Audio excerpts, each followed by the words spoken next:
अंधेरी पूर्व में भाजपा महिला मोर्चा के तरफ से बहन लाड की भावबीज देवभाव कार्यक्रम का भव्य आयोजित किया था, जिसमें 10,000 से अधिक महिलाएं उपस्थित थी। इस अवसर पर भाजपा महिला मोर्चा के गीत का विमोचन मुंबई भाजपा अध्यक्ष अमित साटम, शिवसेना विधायक मुरजी पटेल और भाजपा मुंबई उत्तर पश्चिम महिला जिला अध्यक्ष प्रीति सातम ने किया। इस मौके पर भाजपा महिला मोर्चा की जिला अध्यक्ष प्रीति साटम के तरफ से 10,000 लाडली बहनों को दीपावली एवं भावबीज के उपलक्ष्य में साड़ी उपहार स्वरूप में वितरित की गई।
बहीण लाडकी भाऊबीज देवा भाऊंची हा कार्यक्रम संपूर्ण मुंबई शहरामध्ये जिल्हा स्तरावरती महिला मोर्चाच्या माध्यमातून या ठिकाणी आयोजित करण्यात येत आहे आणि प्रत्येक जिल्ह्यामध्ये 10,000 पेक्षा जास्त मातृशक्ती या सर्व कार्यक्रमांना उपस्थित राहत आहे आणि या सर्व कार्यक्रमांमध्ये आपल्या ज्या सुप्रसिद्ध गायिका आहेत वैशालीताई सामंत याच्यामध्ये त्यांचा सांस्कृतिक कार्यक्रम या ठिकाणी होत आहे आणि महिला सशक्तीकरण मेळावे या ठिकाणी आयोजित करण्यात येत आहेत आणि आपण बघताय की मोठ्या प्रमाणावरती प्रतिसाद हा मातृशक्तीचा या आमच्या कार्यक्रमाला मिळत आहे। महिला मोर्चाचे गाणं पण तुम्ही रिलीज केलं, कशा प्रकारचे? महिला मोर्चा उत्तर पश्चिम जिल्ह्याच्या अध्यक्षा सौ प्रीतीताई सातम यांनी या ठिकाणी महिला मोर्चा महिला मोर्चावरती एक गाणं या ठिकाणी तयार केलेलं आहे. त्या गाण्याचं सुद्धा प्रकाशन या ठिकाणी झालेलं आहे आणि येणाऱ्या काळामध्ये हे गाणं तमाम मातृशक्तीला आणि महिला मोर्चाला ऊर्जा देणारं ठरेल, जेणेकरून येणाऱ्या काळामध्ये मुंबईच्या महानगरपालिकेवरती महायुतीचा भगवा झेंडा हा फडकेल. आतापर्यंत निवडणूक आयोगावर प्रश्नचिन्ह राहुल गांधी उपस्थित करत होते, उद्धव ठाकरे करत होते, राज ठाकरे करत होते. आज एक नवीन यादीमध्ये काँग्रेसचे आमदार अस्लम शेख यांच्या 2 ठिकाणी नाव आले आहेत. आणि असं आहे की ह्याचं उत्तर उद्धव ठाकरेंनी दिलं पाहिजे, याचं उत्तर राहुल गांधींनी दिलं पाहिजे, याचं उत्तर मनसेचे अध्यक्ष जे आहेत राजसाहेब ठाकरे यांनी दिलं पाहिजे. त्यामुळे जे सगळीकडे बोंबा मारत फिरताय, माझा अजूनही त्यांना माझी विनंती आहे की तुम्ही विधानसभेच्या निवडणुकीमध्ये का हरलात याची कारणमीमांसा करा. लोकांनी तुम्हाला का घरी पाठवलं याची कारणमीमांसा करा. त्याच्यावरती काम करा, संघटना बांधा, लोकांचे प्रश्न घ्या आणि लोकांची मनं जिंकण्याचा प्रयत्न करा. लोकांमध्ये जाऊन हे असे खोटे नाटे आरोप फेक नरेटिव्ह पसरवून काही होणार नाही. लोकसभेच्या निवडणुकीमध्ये सुद्धा अशा प्रकारचा फेक नरेटिव्ह पसरवला होता. शेवटी या देशाच्या जनतेने प्रधानमंत्री नरेंद्र मोदीजींवरच विश्वास टाकला आणि यांना घरी पाठवलं आणि त्या फेक नरेटिव्हची यांना अशी शिक्षा दिली की 288 मध्ये 237 जागा या महायुतीला या महाराष्ट्राच्या आणि मुंबईच्या जनतेने दिल्या. त्यामुळे अति नम्रपणाने मी त्यांना एवढीच विनंती करतो की आपल्या पराभवाची कारणमीमांसा करा.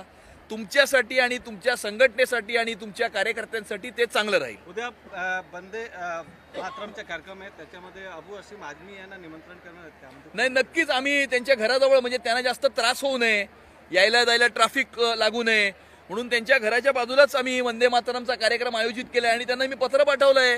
त्यांना सांगितलंय की आपण यावं, आमच्याबरोबर उभं राहावं, वंदे मातरम म्हणावं, वंदे मातरमचं कथन करावं. अशा प्रकारची पत्र सुद्धा मी त्यांना पाठवलेलं आहे. कारण या देशामध्ये कुठल्याही भूमीच्या तुकड्यावरती कुठल्याही कानाकोपऱ्यामध्ये वंदे मातरम म्हणण्यापासून आम्हाला कुणीही रोखू शकत नाही. चला, मोठा कार्यक्रम इथे अंधेरीमध्ये केले आहेत, काय सांगणार? आम्ही जी स्वतः आले होते. येस, उत्तर पश्चिम जिल्ह्याचा हा आपल्या 10,000 भगिनींचा कार्यक्रम होता, लाडकी बहीण भाऊबीज देवाभाऊंची. आणि अमितजींचं मार्गदर्शन आणि त्यांच्या नेतृत्वाखाली हा कार्यक्रम असा भव्य दिव्य असा करण्यात आलेला आहे. आणि उत्तर पश्चिम जिल्ह्यामध्ये 6 जिल्ह्यांमध्ये करणार आहे आणि उत्तर पश्चिम जिल्ह्यामध्ये हा पहिला कार्यक्रम आपल्या या जिल्ह्यात होतो. एक गाणं पण तुम्ही आज रिलीज केली आहेत, कशा प्रकारची गाणी आहेत त्यासाठी? भारतीय जनता पार्टीची महिला मोर्चाची मी आत्ताच अध्यक्ष झाली आहे जिल्ह्याची. तर मला नेहमी असं वाटते की महिला मोर्चा ही एक महत्त्वाचं काम करत असते. म्हणजे निवडणुकीच्या वेळेला सुद्धा सर्व महिलांशी संपर्क करणे, त्यांच्या घरात जाऊन प्रचार करणं, तसंच आंदोलन असू दे किंवा लाडकी बहीण ह्याचे ज्या वेळेला फॉर्म भरायचे होते त्यावेळेला ते दिवसा भरले जात नव्हते. रात्रीचं ज्या वेळेला ते भरायचे त्यावेळेला आमच्या सगळ्या महिला मोर्चाच्या भगिनी या ठिकाणी त्या जायच्या, सगळ्या महिलांचे फॉर्म भरायचे. प्रत्येक योजना घराघरात ते पोहोचवतात महिलाच. आणि त्यामुळे मला असं वाटलं की मी महिला मोर्चाच्या अध्यक्षाच्या ह्याने एक महिला मोर्चांसाठी एक ही प्राऊड गोष्ट आहे आमच्यासाठी की आम्ही त्याचे सदस्य आहोत, आम्ही कार्यकर्ते आहोत. आणि त्याच्यासाठी मी या गाण्याची मला कल्पना हे झाली आणि ते गाणं आज मुंबई अध्यक्ष अमित साटमजी यांच्या म्हणजे यांच्या ह्याने ते हस्ते त्यांचं लॉन्च केलेलं. आजच्या तुमचा कार्यक्रम बघून अनेक महिलांची अशी इच्छा आहे की आता आमदारकी नाही, खासदारकीची तयारी करा आणि खासदारकीसाठी तुम्ही उभे राहा. जर तुम्हाला संधी दिली तर तुम्ही तयार आहात का? असे तुम्ही असे प्रश्न विचारून, खरं तर भारतीय जनता पार्टीचे मी कार्यकर्ता आहे आणि नेहमीच आम्ही सगळेच जे जे पक्षाचा आदेश असतो, जशी आम्हाला आमच्या पक्षाचं इतकं मोठं काम आहे ते पक्षाचं काम पोचवण्याचं काम आम्ही सगळी महिला मोर्चा पदाधिकारी आम्ही नेहमी करत असतो आणि करत राहणार आहेत.